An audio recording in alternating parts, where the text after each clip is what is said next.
Our speaker today, of course, is Keely Stauter-Halstead. She is the professor of history and the Hejna Family Chair in Polish Studies at University of Illinois Chicago. She was our featured speaker yesterday evening for the annual Bacchus Shinjawa lecture. And she's a specialist in the history of modern Eastern Europe, Poland, Jewish history, gender history, and the Holocaust. Many of our publications examine non-elite social classes and excluded population groups in Polish society. And I think that was particularly apparent at yesterday evening's lecture.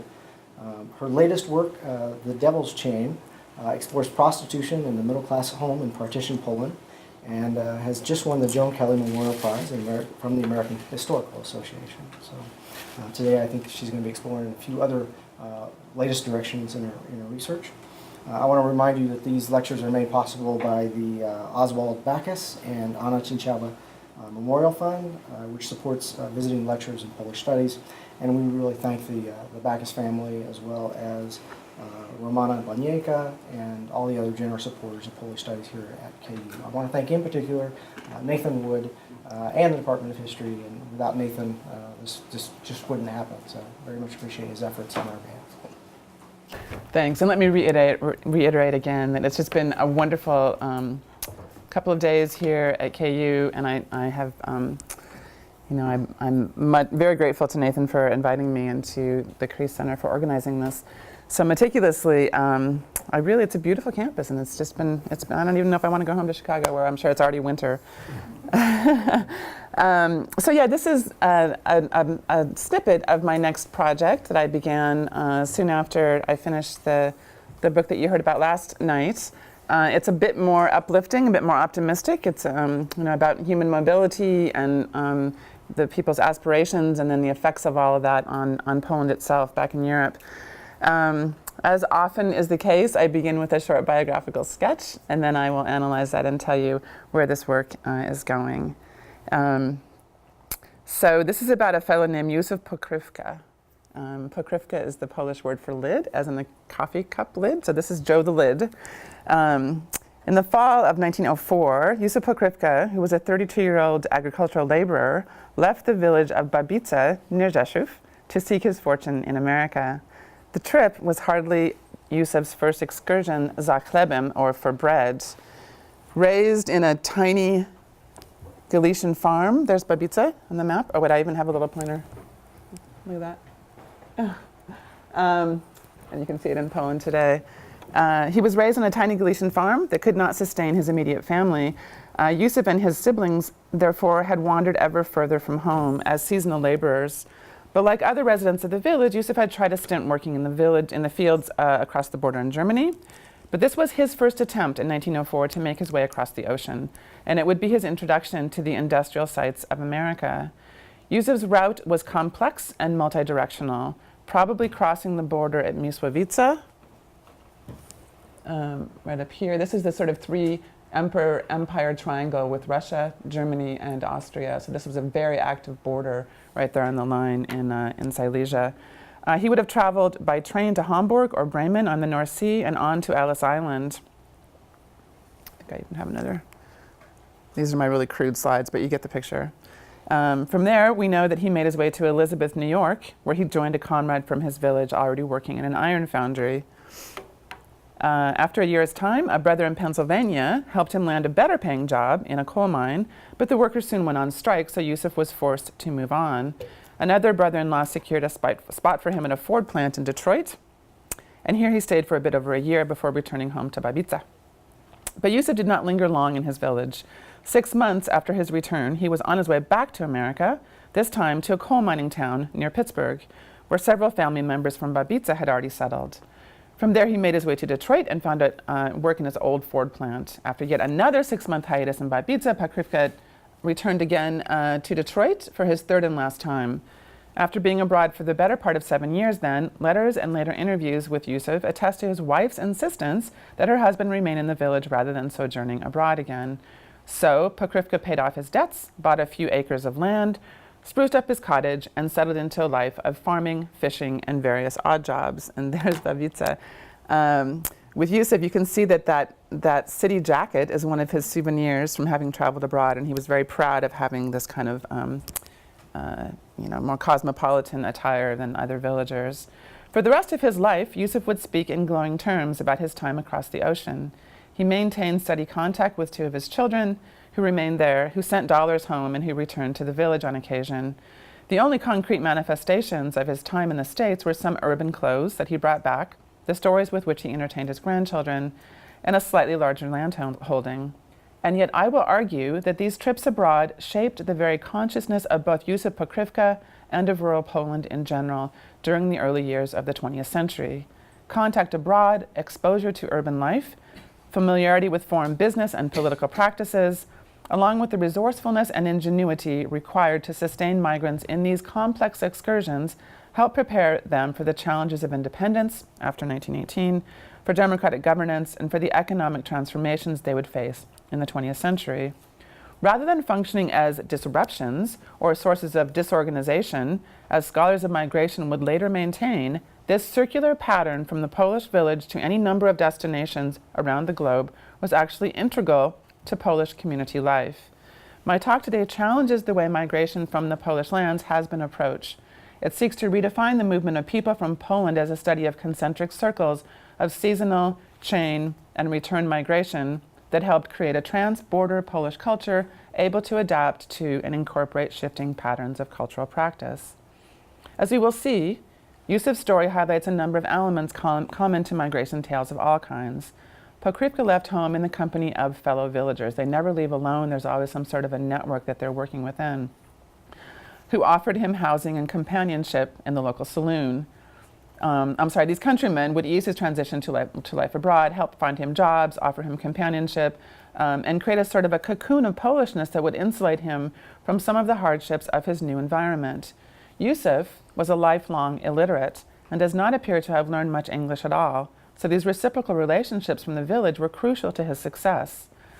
Typical also was the ever-widening pattern of migration and return characteristic of transatlantic travelers. Yusuf himself had left home countless times before he set foot on the steamer for America. Already at the age of 12, he had been put out to work on a neighboring estate, which is a pretty common practice in poor families with many children. At a certain age, the kids, male or female alike, would be sent to the large estate house, either to work as a household servant or some other capacity and earn some money for the family, or just one less mouth to feed at home. At 21, he left for service in the Austrian army. After only a year in the army, he made his way to Budapest, where he worked laying bricks and then as a coachman for a horse trolley. Later, we know so much about this guy, it's phenomenal. Later, he labored in the coal mines of Upper Silesia and then on an estate near Przemyśl, digging, which I can't say, Przemyśl. You have to pronounce the L, Przemyśl. It kind of gets swallowed, janky. Always learning. Anyway, he was there digging fish ponds. By the time Yusuf announced his plans to try his luck in America, he had spent more of his young life away from the village than at home, and yet he always returned to his village. To be clear, the decades preceding the outbreak of the Great War, when Pokrywka did most of his travel, were by no means the only historical period when Poles left home, as we all know who study Polish history. Oh, my kids help me with this. This is complicated. I have waves of migration information to talk about waves of migration. So, migration scholars tell us that there's at least 5 different phases of migration out of the Polish lands. The first is the so-called Great Emigration from Poland that's during the period of the uprisings, 1830, 1860s, mainly to Western Europe, to Paris and to England, and that's political emigration, not economic. Then there's one that I'll be talking about, which is these great labor migrations. Thirdly, after World War I, as many of you know, the displaced persons left the Polish territories, or many soldiers just refused to return to them after the imposition of communism. Fourthly, in the 1980s, there were the Solidarity immigrants who were mainly political, but by the end of the 1980s, they were also economic migrants. And then finally, there is the post-EU economic migrants, the younger generation of people who were able to leave Poland and go to the UK after EU integration, and who now may, after the Brexit vote, may be forced to return to Poland. In sum, over the past 2 centuries, migration has been central to the development of Polish culture, because even these people who didn't return home sent letters, sent money, sent influence. They were very much integral to Polish culture, even though they were living elsewhere. It has conditioned how Poles look at the world and how the world looks at Poland. It's It is, I think, time we treat the pattern of moving peoples as an integral part of Polish history, not as an exception to it. I would like to focus today on the most numerically significant and long-lasting phase of Polish migration history, that is, the Great Labor Migrations that rocked Polish society during the latter part of the 19th and 20th centuries. And again, my teenage children need to stop me from making fancy slides. I'm going to use this phase to help consider some of the ways in which migration has colored the overall history of Poland. It is, I think, no revelation that the Polish lands were a source of enormous out-migration during the period leading up to the Great War. Tens of thousands of landless peasants and impoverished smallholders such as Yusuf left their native villages each year in this period, bound for the factories and farms of Western Europe, South America, Canada, and the US. Between 1870 and 1914, over 2 million ethnic Poles left the lands of partitioned Poland. As I commented last night, who knows what that 2 million really means, because there's so many returnees and circular migrants that no doubt some of these people are counted 2 and 3 and 4 times, but that's what the census takers and demographers tell us.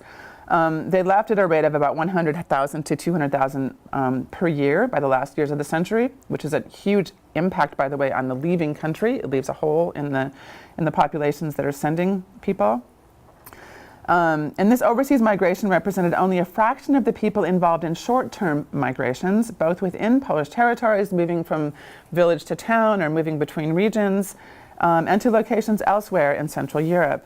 By the last decade before World War I, around 300,000 to 600,000 laborers left each year for seasonal trips to Western Europe, mostly to Germany, to work as agricultural laborers, where they had to, by law, return home to Poland every year in the wintertime after the harvest. The Germans did not want them to stay. All told, between 1860 and 1914, these multi-directional movements, if you include the ones to Western Europe and to the Americas, amount to a total of about 10 million people, or roughly 1/3 of the interwar Polish population of 29 million people. So it's a huge thing, and it one would imagine would have an equally huge impact on Polish society. This large exodus did not go unnoticed among contemporary leaders. In America, this is Chicago, the crush of new immigrants from Eastern Europe overwhelmed urban neighborhoods, creating slums full of crumbling tenement houses, smelly cesspools, and rowdy saloons. This is what local observers described. Turn-of-the-century social workers, such as the stern-looking Jane Addams in this picture, worried about the hygienic conditions of immigrant ghettos. They fretted about juvenile delinquency, the high rates of truancy, and the rising incidence of alcoholism, often blaming migration, the process of relocation, on these social dysfunctions. And I'm going to argue that that's not really causal, that there's some more continuity going on than we have imagined.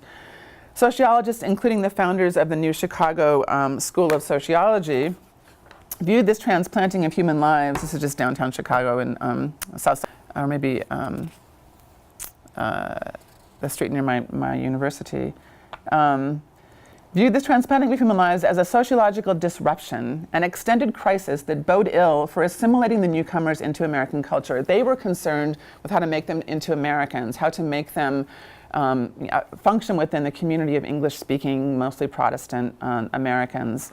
And so the way that these communities were formed became a problem for them to resolve and to write about. On the other side of the Atlantic, government officials and local authorities were equally panicked about this exodus. And this is something that we don't always think about, but those who were both nationalist leaders within Eastern Europe and also the government officials were really concerned about this exodus of laborers, of military conscripts, of family men, and what it was going to do to families and communities back home within the Polish lands. They worried about the demoralizing effects of this movement, which was heavily weighted in favor of young male laborers from the countryside, many of whom left wives and families at home. Authorities feared depopulated villages, the loss of military conscripts, and a drop in fertility rates. For Polish nationalists, so there's the government, of course, which is the German and Russian-speaking officials, and then at a lower level, there are people who are still concerned about Poland becoming a state and Polish community thriving and being healthy. So these spokesmen worried about the demographic rupture for the future of the Polish state. Leopold Caro, a Polish Galician lawyer and a staunch opponent of emigration, helped popularize the view that migration contributed to a decline in overall morality as families resettled in communities lacking adequate leadership from organized religions. Said there weren't enough there weren't enough upper class members to look up to. There weren't enough priests. There was just, it was social and cultural chaos because of the lack of community leaders. More concretely, local economies, he said, were adversely affected by the depletion of manpower from native soil. Across the Galician countryside, Carol depicted, quote, crops left in the field, potatoes rotting because of lack of working hands, a shortage of farm workers and girls to pasture cattle, all of which leads to general misery. Nyanza. No matter how high the wages emigres garnered abroad, Carol concluded, they could not possibly make up for the loss that the national economy must bear through the absence of its most vigorous workers. So it's young men of working age who are leaving old people and children and women in the countryside. At the same time, the governments controlling Polish territory sought to stem the tide of migration by highlighting unscrupulous practices employed by travel agents who assisted migrants in crossing international borders and gaining passage on transatlantic steamers. What they were seriously worried about was conscription. They didn't want men of a certain age to leave because by the early years of the 20th century, there were a bunch of international conflicts heating up in the Balkans, the Austria-Russia tensions, and they were conscripting increasing numbers of young men. And when these guys left, there were years when 25 to 30% of the conscripts just didn't appear because they'd gone abroad. And this was frustrating, to say the least. A series of high-profile trials, like the Babica trial of 1889 that is depicted here, helped focus public attention on the ostensibly slave-like conditions that laborers experienced in North America. So the Austrian government during this big trial proceeding made a big deal about the ways that migrants are treated, the kinds of conditions they end up experiencing once they get jobs in North America, as a way of sort of publicizing their hardships and discouraging people from migrating. Lawmakers referred to migration agents, many of whom were Jewish, as hyenas, and described how they tricked migrants out of their money before sending them back home to the village. So the agents were blamed for the exodus rather than the migrants themselves. The migrants were just innocent villagers who were duped into taking on these trips, but it's these Jewish agents who are at fault. The persistence of such stories helped convince many upper-class members of Polish society that all forms of migration was potentially harmful, and yet the poor continue to migrate. So they're smarter than the government, or they're just gullible, or, who knows. But it's worthy of study. In fact, the correspondence and memoirs of migrating peasants reveal consistently positive portrayals of the relocation experience, a perspective that sets them apart from some of the contemporary newspaper coverage. So on both sides of the Atlantic, both in the US and in Poland, in the Polish lands, newspaper portrayals were often negative about the experience of these migrants, and yet personal letters and memoirs have a much more positive tale to tell. So you have to kind of, compare those two systems of reporting. Marcin Kula's collection of several hundred letters written between Poles in Latin America and the United States to their compatriots in Russian Poland demonstrate a steady flow of advice about the care of crops, the raising of children, the sale of livestock, and any number of day-to-day matters, demonstrating, I think, that there's not a sharp disruption between people who migrate and those back home. Rather, there's a continuous conversation. Connections, networks, family relations are kept intact, even though they're very far away, and many of them do not return if they're in Latin America. But the family structures are often maintained, even long distance. In a sense, then, these letters reflect a continuation of day-to-day life in the village. They're considerably less preoccupied with the risks and dangers of migration and the failures of those who left the village than later scholarship suggests. Nonetheless, on both sides of the Atlantic, the contemporary press often stressed migration tales ending in failure. Those who returned after fulfilling their expected goals are often represented as a minority, and instead the dominant motif became migrants who opted to leave because the American dream had eluded them. Even during the return back to the homeland in the early days of independent Poland in 1918, 1919, 1920, American newspapers themselves often pronounced the decision to return as the result of hard times in America rather than personal sentiment, which is people were wildly excited to go back to Poland once it was independent, or economic success. Sometimes they'd made tons of money. They wanted to go bring it back to their families and share with the Polish population. In one particularly egregious case, for example, a Polish father in Cleveland reportedly attempted to sell his twin children to earn the money to transport the rest of his family back to Poland. I read this in a Cleveland newspaper. American papers describe ships leaving New York Harbor filled with hundreds of forlorn return migrants. These devastated returnees reportedly found themselves at Polish train stations without money, dependent on the kindness of neighbors or the goodwill of the local government to get them back to their homes. So, different ways of telling the same stories. Scholars in both America and in the newly unified Polish state echoed much of the contemporary sentiment about migration. They characterized it as largely unidirectional, just going from Europe to the US or sometimes Canada, as devastating for the family and the local community, and as having very few positive consequences for Poland. Beginning with the foundational work of William Thomas and Florian Znaniecki, their 5-volume study, the sociological study, The Polish Peasant in Europe and America, which was published in Chicago between 1919 and 1921, researchers portrayed labor migrations as portending a rupture in community authority, spelling the decline of religion and morality, and underlining the rise of generational tensions and a growth in criminality and family dysfunction. The work is, I think, if anybody cares to read it, it's about 2,200 pages. It's a very important reference source, and it has a lot of letters to and from migrants published as is, unedited, and so it's a great, and it's all in English, so it's available to students who don't have Polish background. It's become, I think, a seminal study for American sociology and for migration studies. It's kind of foundational for how people view the process of migration in the 20th century. Yet its foundational premise, the notion that the Polish village was unchanging in its patterns of interaction prior to the wave of out-migration, and that social disorganization happened only in migration, is, I think, an assumption that is open to challenge. So this is one of the assumptions that I would like to take on in my work, the argument that everything was pristine and there were no problems, there was no major change in these isolated Polish village, and then once migrants arrive in North America, all of these transitions take place. The framework established in The Polish Peasant informed migration scholarship for much of the 20th century. Florian Znaniecki, one of its authors, returned to Poland after the war and took up a position in Poznań, where he influenced a generation of cultural anthropologists. One of his students is the worker who did the biography of Pokrywka. So this is a generation later that she did her work in the 1930s, where she went to the village and interviewed people, and that's where we get that information. His students completed a series of case studies focused on migration in individual villages, most of which concluded that despite generations of migration and return migration, the social hierarchies of the Polish village remained largely unchanged. In other words, people came and go, money was sent back, but nothing structurally changes in the village. The poor remained relatively poor, the wealthy remained relatively wealthy. Positions within the social hierarchy are consistent. Agricultural practices were still primitive, and economic development was scarcely affected by wages and experiences of the Amerykanci. Instead, labor migrants who returned to Polish soil took up the same occupations that they had left behind. Most, like our friend Józef Pokrywka, simply lived out their days in exactly the same position they had occupied prior to their risky and exhausting departures. A similar perspective is reflected in the work of sociologists and historians working today on Polish migration.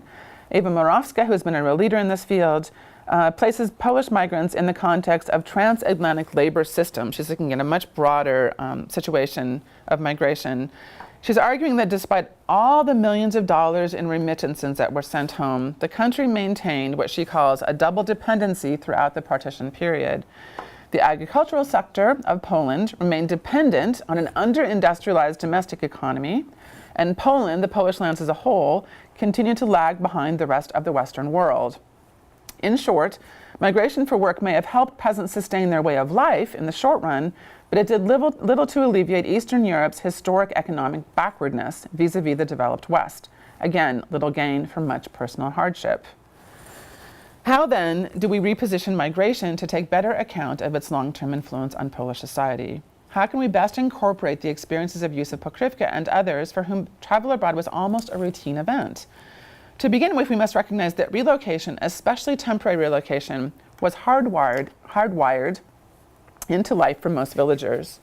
Memoirs and local histories report that, quote, one of the most characteristic traits of life among the village population, this is a 1904 sociological study, one of the most characteristic traits of life among the village population is emigration for work.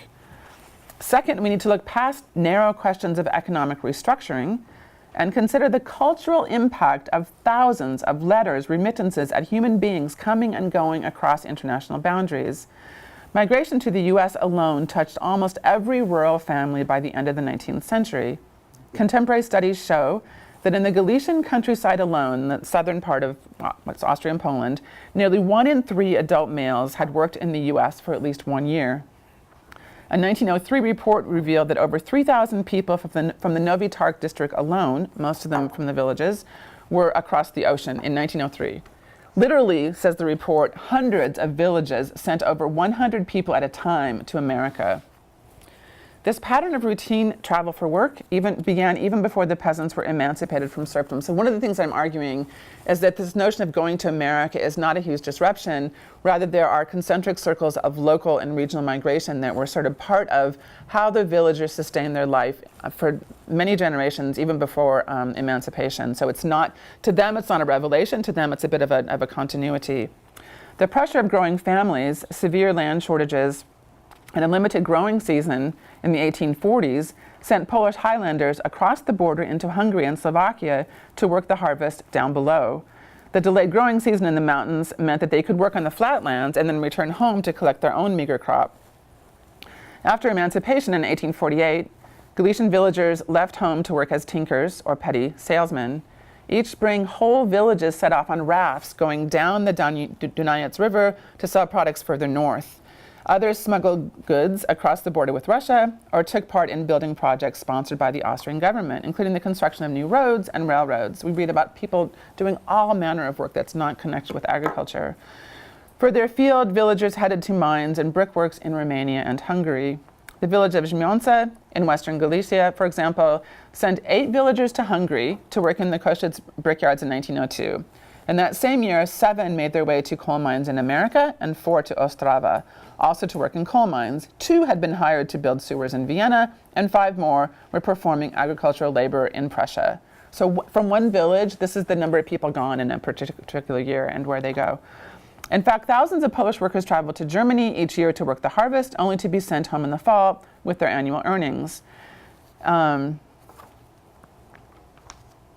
What is important about these migration streams is the continuous connection most migrants maintained with their home villages. The vast majority of laborers who went abroad intended to return to Poland, and many of them did. We know that in the period between 1908, when the U.S. began keeping records, between 1908 and 1923, around 40% of all migrants to America came back to the Polish lands for good. In Babica, where our friend Yusuf was from, 53% of labor migrants returned home before World War I, many of them having crossed the Atlantic several times before making their final trip home. During the interwar period after the reemergence of independent Poland, the numbers were still higher. In 1919, for example, the newly formed Polish Consul General in New York was besieged with applicants for Polish passports, receiving over 1,000 new applicants per day. They had to close the consulate after a few days and just regroup. It was just, they were overwhelmed. And they predicted that over the next year and a half, some 200,000 Polish Americans would leave the country. It was a little bit less than that, but there's a moment of just a huge exodus right after independence. Even those who remained home leveraged considerable influence on their compatriots, even those who remained abroad, who stayed, for example, in North America, had a lot of influence on their compatriots back in Europe. Polish settlers sent hundreds of dollars home each year, supporting the construction of new churches and homes, the acquisition of new land holdings. They formed migrant associations to help others navigate the path abroad, and they communicated their experiences and their advice to their families through this steady correspondence that we have. But those who physically returned to their birthplaces brought back more concrete influences. Some established small shops or taverns, elevated themselves into the stratum of local merchants. Returnees encouraged literacy and respect for education, helping stimulate support for the new Polish government's policy of universal mandatory schooling. The Amerikanci were known for their love of newspapers, and their subscriptions brought the outside world into the village as never before. Some of the experiences and sentiments the returnees introduced into the village represented a challenge to existing social hierarchies, and I think this is really important. In particular, communal authority, patriarchy, and church power came under their critical eye. So I want to recount one detailed example of how such challenges played out within a single village. and suggest some of the ways in which influences from outside Poland help to mold attitudes in the countryside. So this is the unpronounceable village. During the early years of the 20th century, peasants from the village of Skrzypne, Skrzypne, in the Rzeszów district, began a steady migration to Chicago, which is easier for them to pronounce, no doubt. By the eve of the Great War, there was hardly a household in the village that lacked a member working over the water. Like other immigrant populations, the Skrzypne natives soon established a foundation to stay connected with their parish back in Poland. So there was one parish church that served them in South Chicago, and it was kind of matched up with the one back home in the village. Before too long, however, the activities of the association, this new association in Chicago, upset the balance of power within the village itself, challenging long-standing structures of patronage. Prior to World War I, the immigrants' sense of honor had been enhanced by their ability to donate significant sums to rebuilding the parish church, and by receiving letters of gratitude from the local priest, which they would then read aloud and pass amongst themselves and feel good about themselves. Yet because correspondence was difficult between the migrant communities and Central Europe during World War I, many immigrants refocused their energies on their parish in America, and they were giving more money, more funds to it, had less communication during those years with the village back home. Once the war ended, this dual identity of the worker migrant in Chicago and his peasant Galician self sort of collided. In 1926, the parish church in Skrzypne turned to the Chicago Association to support in rebuilding two bells that had been damaged during the war.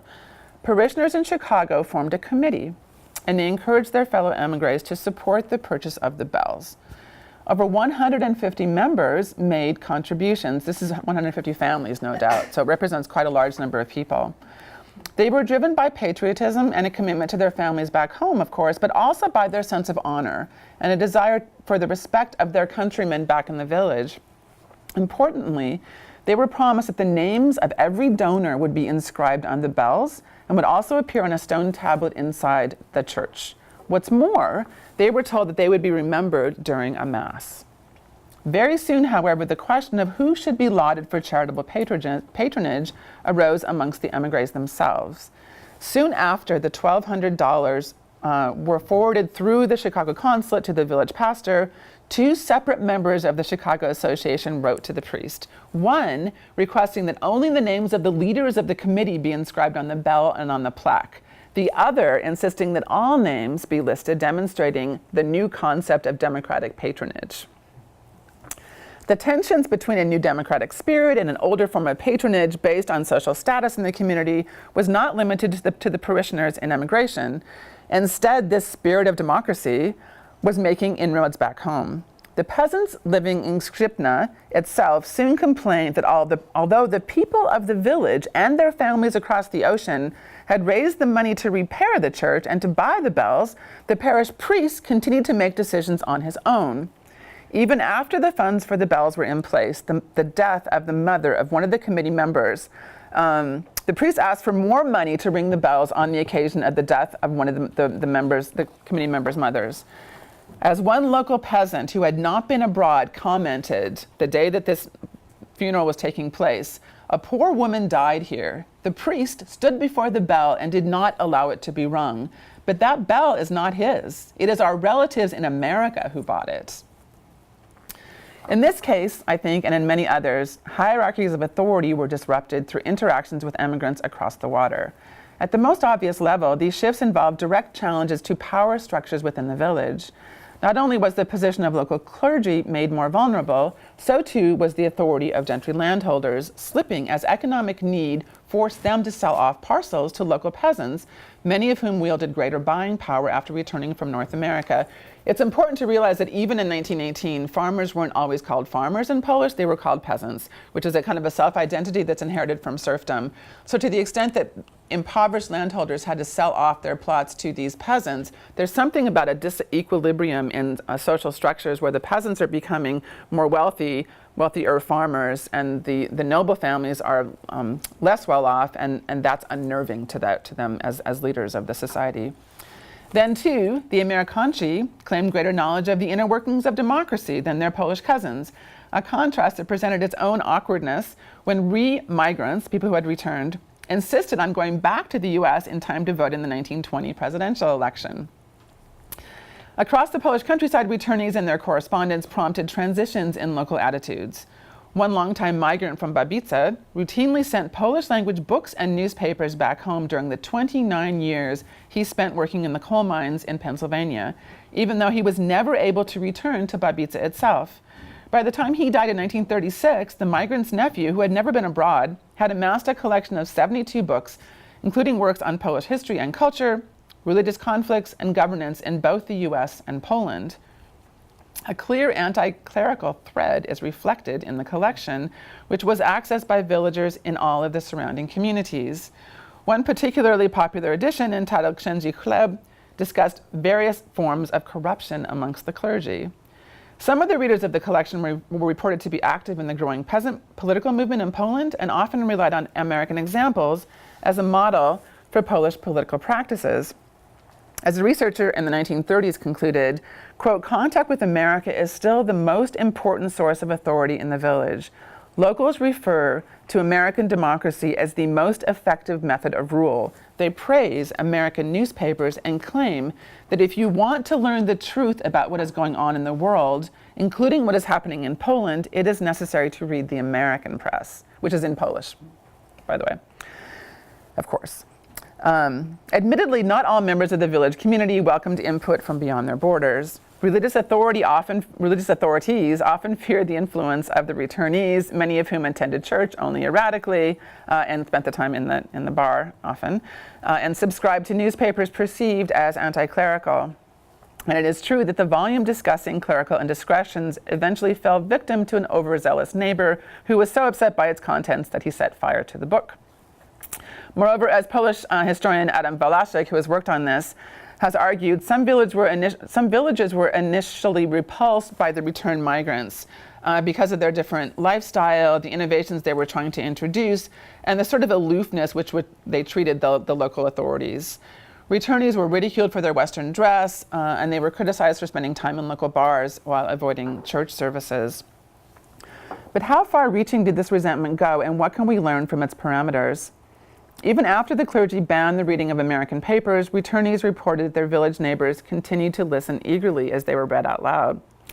Moreover, returning males were wildly popular with village girls, partially for their perceived wealth, but perhaps also because they appeared less ravaged by wartime deprivations than other eligible bachelors. Certainly, economic improvements could shift the returnees' socioeconomic position in the village hierarchy, challenging the status quo in important ways. To be clear, these shifts in socioeconomic positions of individuals within the village did not typically portend an overall transformation of rural conditions or the rural economy. As earlier researchers have demonstrated, American money did not, in fact, usher in the economic modernization of the Polish countryside.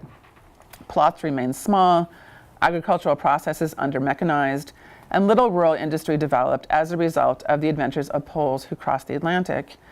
But I would argue that the limited economic benefit gained through 2 centuries of nearly constant migration does not tell the whole story.